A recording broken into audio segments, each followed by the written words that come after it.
ஓம் சரவணபவ. தெய்வ சிந்தனை அன்பர்களுக்கு வணக்கம். முருகப்பெருமானின் அடியார்களுக்கு முருகனின் அருள் உரை.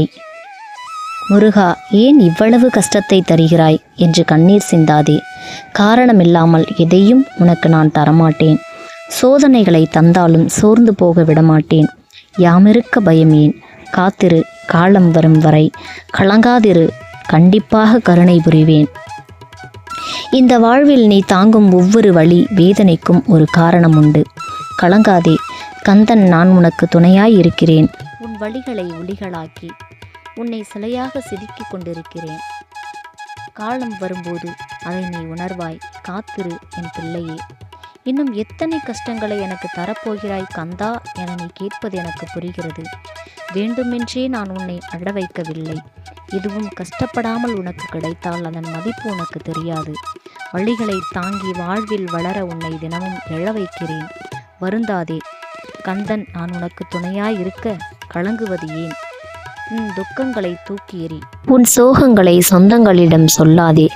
சிலர் உனக்காக அழுவார்கள், சிலர் உன் பின்னால் சிரிப்பார்கள். சுயநலமான உலகம் இது. இன்பமோ துன்பமோ எதுவானாலும் என்னிடம் சொல், நான் உனக்கு வழிகாட்டுவேன். உன் உழைப்பு ஒரு காலம் வீணாகாது. இடையில் வரும் தடைகளெல்லாம் உன்னை பலப்படுத்தவே. பயப்படாதே, உன் வேண்டுதல் நிச்சயம் வெற்றி பெறும்.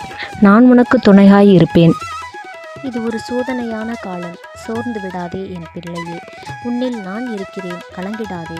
தைரியமாக நட, வாழ்வு வெற்றியாகும். உனது கஷ்டமெல்லாம் தீரப்போகிறது. உனக்கு சந்தோஷ காலம் ஆரம்பமாகிவிட்டது. நற்செய்தி வந்து உன்னை சேர்ந்து விட்டது. என் அருள் இருந்தால் என் அருள் உரை உன்னை உத்தேகப்படுத்தும், உன் வாழ்வை வளப்படுத்தும். என் அன்பு பிள்ளையே, உன் கஷ்டங்களை நினைத்து கலங்காதே. கந்தனின் காலடியில் போட்டுவிடு. உன் கர்ம வினைகள் கரைந்துவிடும். வாழ்வு வளம் பெறும். நன்மை பல நடக்கும். என் அருள் உனக்கு கிடைக்கும்.